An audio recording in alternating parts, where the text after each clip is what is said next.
Hi everyone, this is Paula. Happy Thanksgiving. I decorated already for Christmas, but this is Thanksgiving, and in honor of my husband, he loves the red truck and tree. So what I did is for Christmas, I did everything in our formal family room and living room in the red truck tree. So that's what you're seeing here.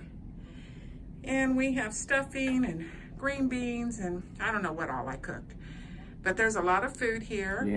Yams, ambrosia salad.